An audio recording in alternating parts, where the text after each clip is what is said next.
சமீபத்துல அதிகமா கேள்விப்படக்கூடிய இந்த வார்த்தை அப்படின்னா பில்லி, சூனியம், ஏவல் அப்படின்னு நிறைய விஷயங்கள் இந்த பிளாக் மேஜிக் அப்படிங்கிற ரிலேட்டபிளா பாக்குறோம். அது எல்லாத்துக்குமே தீர்வு அப்படின்னா என்னவா இருக்கும்னு நீங்க நினைக்கிறீங்க சார்? இல்ல மேடம். அதாவது இன்னைக்கு எனக்கே கால் வரும் மேடம். வாரத்துக்கு ஒரு 7, 8 கால் வந்துரும் மேடம். ஓ! மந்திரம், தாந்திரிகம் சார் எனக்கு தாந்திரிகம். சூனியம் வச்சுட்டாங்க சார். வச்சுட்டாங்கன்னா அவங்களே சொல்றாங்க. என்ன வசியம் பண்ணிட்டாங்க சார். சூனியம் வச்சுட்டாங்க சார். அவங்களே நினைச்சுக்கிறாங்க. ஆமா. என்னன்னு கேட்டீங்கன்னா, சரி என்னப்பா இருக்கு அப்படின்னா, நான் வாடகை வீட்ல தான் சார் இருக்கேன்ப்பா. என்ன சம்பாதிக்கிற நீ? 10,000 தான் சார் சம்பாதிக்கிறேன். அப்ப இவனுக்கு சூனியம் வச்சு என்ன வேணும் ஆப்போது இவனுக்கு? புரியுதுங்களா உங்களுக்கு? சார் வீட்டை விட்டு வெளியில போனா என்ன அது எதிரிங்கலாம் என்ன தாக்கத்துக்கு ட்ரை பண்றாங்க சார். ஓ. புரியுதுங்களா உங்களுக்கு? இவனுக்கு ஒண்ணுமே கிடையாது. அது ஒரு மனநோயாட்டம் இவங்களுக்கு உண்டாயிடுது. இருக்கு இல்லன்னு கிடையாது.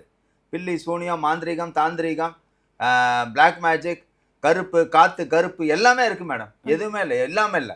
எப்படி பாசிட்டிவ் எனர்ஜி இருக்கோ அதே போல நெகட்டிவ் எனர்ஜி இருக்கு. நெகட்டிவ் இன்னும் கேட்டீங்கன்னா பாசிட்டிவோட நெகட்டிவ் தான் வந்துட்டு வேகமா வேலை செய்யும். ஆமா ஆமா. பாசிட்டிவ்க்கு பவர் ஜாஸ்தியா, நெகட்டிவ்க்கு பவர் ஜாஸ்தியானா நெகட்டிவ் தான் பவர் ஜாஸ்தி. உங்க மைண்ட் வந்துட்டு பாசிட்டிவ் அலோவ் பண்ணாது. ரொம்ப லேட்டா தான் அலோவ் பண்ணும். நெகட்டிவ் பட்டுன்னு அலோவ் பண்ணிடும்.